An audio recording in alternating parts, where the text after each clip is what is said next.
आपल्यासोबत मराठा महासंघाचे अध्यक्ष राजेंद्र कोंढरे आहेत। आपल्यासोबत गोरसेना राष्ट्रीय अध्यक्ष संदेश चव्हाण आहेत।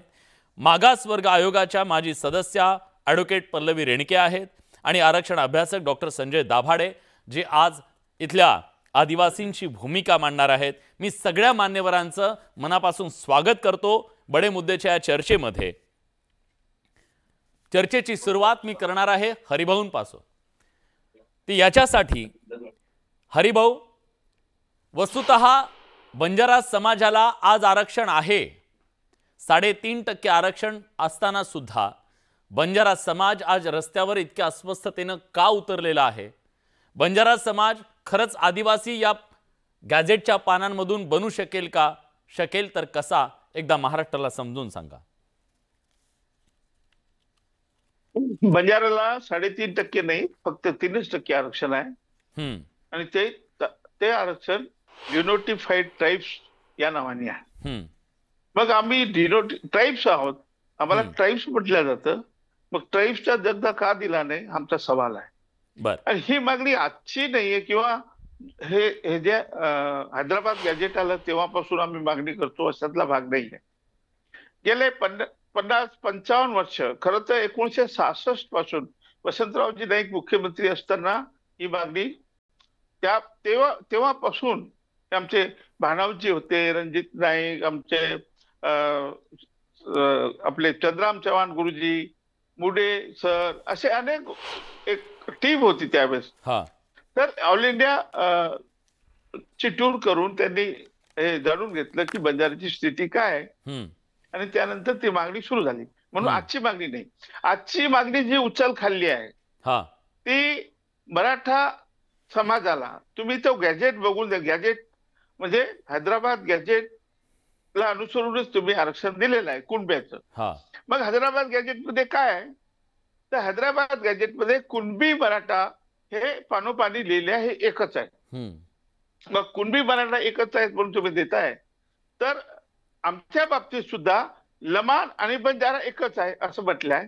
एवढंच नाही तर बंजारा ही प्रिमेटिव्ह ट्राइब्स आहेत असं हे नोंद करून ठेवली आहे ब्रिटिशांनी, आम्ही नाही केली, ब्रिटिशापासून केली आहे। गव्हर्नमेंटचं जे गॅजेट आहे किंवा गव्हर्नमेंटचं गॅजेट म्हणतो की बंजारा समाज ट्राइब्स आहे। मग आता त्यांना जो न्याय तोच आम्हाला न्याय सरळ म्हणजे आमचे लोक का एवढे, जो मराठा समाजाला न्याय आहे तोच आम्हाला न्याय हवाय असं तुम्ही म्हणताय। आपल्या सोबत गोरसेनेचे राष्ट्रीय अध्यक्ष संदेश चव्हाण आहेत। संदेशजींबद्दल मी एक सांगेन की त्यांनी आता नुकताच मोर्चा काढला बंजारा समाजाचा, जालन्यामध्ये विराट मोर्चा काढला। तशाच प्रकारचा मोर्चा बीडमध्ये सुद्धा निघाला, सोलापूरमध्ये मोर्चा निघाला। संदेशजी, मला हे जाणून घ्यायचं आहे की या सगळ्या मोर्चांच्या मधून बंजारा समाजाचा एक मोठा आक्रोश रस्त्यावरती दिसला। ही अस्वस्थता नेमकी काय आहे? मराठवाड्यातला हा बंजारा समाज एवढा अस्वस्थ का आहे? माझा आवाज येतोय? येतोय, बोला, सलग बोला। सर्वप्रथम मी IBN येथील लोकमतचं धन्यवाद देतो।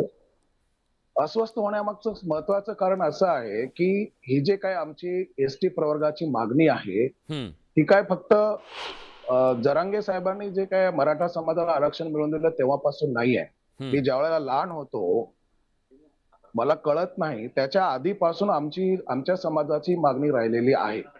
परंतु भारताला स्वातंत्र्य म्हणून 79 वर्ष होत आले तरी देखील त्यांच्या जे काही हाल अपेष्ट आहेत, त्यांना रोजगार नाहीये। दिवाळी जर झाली तर आमच्या तांड्यातली लोक, जर तुम्ही बीड, लातूर, उस्मानाबाद आणि मराठवाड्यातला आणि बेसिकली सगळ्याच महाराष्ट्रातला जर समाज बघितला तर ते दिवाळी झाल्यानंतर सगळी लोक कुठेतरी ऊस तोडायला जातात, कुठेतरी दुसऱ्यांच्या हाताखाली काम करायला जातात, कुठेतरी खोदकाम करायला जातात, कुठेतरी कन्स्ट्रक्शन कामाला जातात, त्यांना रोजगार नाहीये, उपासमारीची वेळ येते। तर ही जे काय हाल अपेष्टा आहे ही हाल अपेष्टा आधीपासून आहे, परंतु आता निमित्त जरांगे साहेबांच्या आंदोलनाचं झालं आणि त्यांना कळून चुकलंय की हैदराबाद गॅजेटच्या आधारे जर मराठा समाजाला आरक्षण मिळतंय तर मग आपल्याला का मिळू नये, म्हणजे त्यांची जी काही भावना आहे त्या भावनेचं त्याला उद्रेक झालाय आणि त्यांना कुठेतरी वाटतंय की नाही, आता आम्हाला देखील एकत्र आलं पाहिजे आणि हा समाज पहिल्यांदा एवढा जागृत झालेला आहे, त्याच्यामुळे हा आक्रोश साहजिक आहे दिसणं असं मला म्हणायचं। ठीक आहे।